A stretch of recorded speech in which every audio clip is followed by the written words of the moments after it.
뉴스를 보다 보면요. 현금 6천만 원으로 시작해서 20년 만에 자산을 220억을 만들었고 매달 월세가 2,600만 원 들어오고 뭐 이런저런 이야기를 하는 그 스토리들이 뉴스처럼 이렇게 올라옵니다. 실제로 뉴스가 아니죠. 그냥 사람들 탐욕을 욕심을 부추기는 말도 안 되는 개쓰레기 같은 스토리입니다. 근데 그런 이야기들을 보면서 말도 안 되는 상상을 하기도 합니다. 나도 20년 뒤에 저 정도의 자산을 갖추면 좋겠다. 6천만 원으로도 그랬다고? 그래, 그럼 나 1억이니까. 나는 그럼 한 300억 되려나? 이런 개거지 같은 생각을 하게 만든다라는 겁니다. 어처구니 없는 이야기죠. 말이 안 되는 개소리입니다. 근데 그런 것에 넘어가더라는 겁니다. 요새 유튜브 쇼츠 같은 거 보면요. 나이든 60대 아저씨가 나타나가지고 뭐라고 하냐? 자기 손자도 있고, 손녀도 있는데, 이 나이에 그냥 뭐 자동소득을 만들었다. 개소리를 해댑니다. 자동소득이 뭔지 궁금하면 자기한테 따로 개별적으로 메시지 보내라 이러면서 뭡니까 이메일 주소 하나 띄우고 카톡 채팅할 수 있는 아이디 이게 남겨놓고 이럽니다. 그리고 이제 또 다른 나이 든 사람들에게 그 연배와 비슷한 사람들이 가지고 있는 연금을 퇴직금을 노리는 거죠. 개수작질을 벌이는 겁니다. 경매하면 돈 번다 개소리 해야 됩니다. 부동산 경매하면 다 돈 번다라고 하는데 정말로 부동산 경매에서 돈 벌 것 같으면 거기에 종사하는 사람이 무지하게 많아야죠. 근데 왜 여기저기에서 부동산 경매로 돈 많이 벌었다고 얘기하는 사람들이 정말 많은 건가 의구심이 들죠. 정상적이지 않다라는 겁니다. 집값이 하락하고 경매시장에 매물이 많아지면 또 물 들어올 때 놓아줘야 된다 이런 마음으로 그런 데 관련되어 있는 부동산 업자들이 몰려드나 봅니다. 자기들끼리 조작해가지고 낙찰됐다고 박수 쳐주고 지랄 발광하는데 그런 것에 함부로 욕심을 부리면 안 되겠습니다. 탐욕을 가지는 것만큼 무서운 게 없다라고 저는 생각하는데요.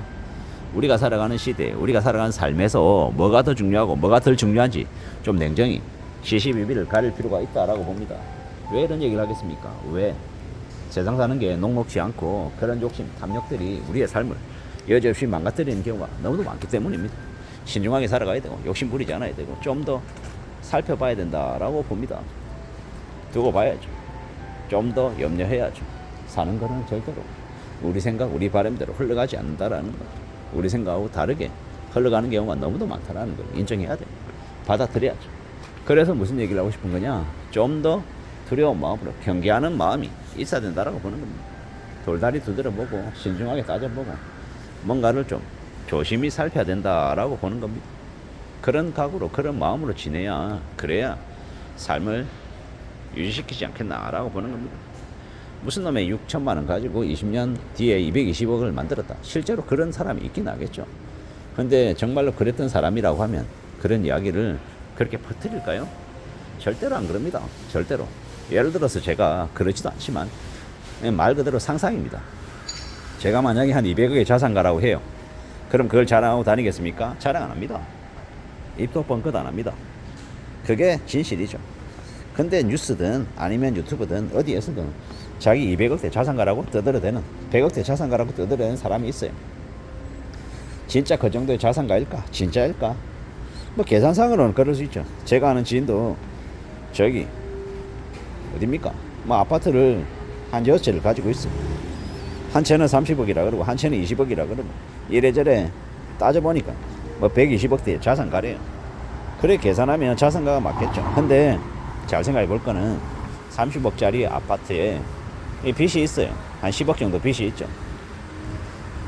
총 자산은 부채 이제 부채까지 포함한 걸 자산이라고 이제 하는데 그런 거 다 합하니까 120억대 자산가가 맞겠는데 거기서 상당 부분은 빚이에요. 빚. 그러면 어떻게 됩니까? 잘 따져봐야 되는 게 자기가 가지고 있는 빚이 40억 50억이거든요. 근데 이제 그 빚을 이자를 감당 못하게 되면요 무슨 일이 벌어집니까? 자기가 가지고 있는 부동산이라 해도 경매 처분 당하게 되고 하면 뺏기게 되면 자기가 계산했던 그게 순식간에 틀어질 수 있다라는 겁니다.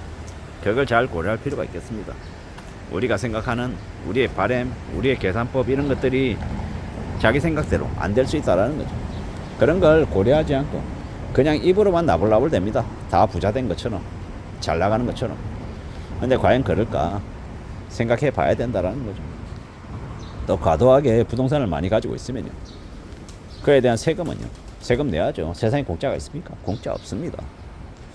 자산을 많이 가지면 많이 가지는 만큼 그에 걸맞는 이제 대가를 치러야 된다라는, 그게 현실이다. 그런 것들을 잘 좀 이제 챙겨가며 소화해 나가며 그러며 살아가야 되는 거죠. 근데 그게 참 말처럼 쉽지 않더라는 거. 그것도 잘 좀 고려할 필요가 있다라고 생각합니다. 살아가는 지금의 시대에 다들 넉넉하고 다들 잘 살고 다들 부자이고 다들 풍족한 것처럼 이야기하지만 현실은 그렇게 딱 떨어지지 않더라는 거. 그래서 어떻게 살아가야 됩니까? 어떻게 지내야 됩니까? 좀 고민하고 궁리하고 잘 좀 살펴봐야죠. 잘 좀 따져봐야 될 것 같습니다. 마냥 우리 바람대로 우리 생각한 대로 척척척 흘러가고 다 좋고 다 부자고 그러면 얼마나 좋겠습니까? 많은 그렇지 않은 경우도 많더라는 거. 저 사람은 100억, 이 사람은 200억. 대단하죠. 세상에 부러울 거 없을 것 같죠. 근데 따지고 보면 빚 하나도 없이 순수하게 100억이고 200억의 자산 가면 그러면 좋겠는데 또 그에 걸맞는 또 빚이 있더라는 거죠. 그럼 그 빚 때문에 허덕이게 되고 삶이 꼬이게 되고 인생이 이상해지는 경우도 많더라는 거예요. 그걸 잘 좀 헤아릴 필요가 있는 것 같습니다. 그냥 뉴스에 나와 있는 사람들이 하는 이야기에 혹해가지고 흥분하고 욕심부리고 이러지 않아야 될 것 같습니다. 그런 짓거리들이 우리의 삶을 또 무너뜨릴 수 있다라고 봐야 되는 거죠. 잘 좀 따져봐야 될 것 같습니다. 잘 좀 궁리해야 될 것 같습니다. 세상 사는 게 우리 생각대로 우리 바람대로 척척척이 아니더라는 거. 잘 좀 헤아려야겠죠. 잘 좀 따져봐야 될 것 같습니다. 두고 봐야 될 것 같다라는 겁니다. 살아가는 게 어떻게 전개가 될지 조용히 차분히 내다봐야죠. 따져봐야 될 것 같습니다. 살아가는 건 누구에게나 다 힘들고 어려운 일이다, 고통스러운 거다라고 생각합니다. 너무 안일하게 너무 만만하게 생각하지 말자고. 쉽게 뭔가를 이룰 수 있을 거라는 기대감을 가지면 쉽게 인생이 망가진다라고 생각합니다. 그런 자세로 그런 각오로 지내는 게 낫다라고 이야기하고 싶은 겁니다. 좀 더 우직하게 살아가자. 좀 더 대비하며 지내자라고 말하고 싶은 거죠. 우리의 삶을, 우리의 인생을 잘 좀 헤쳐나가 보자고, 만들어 가보자고.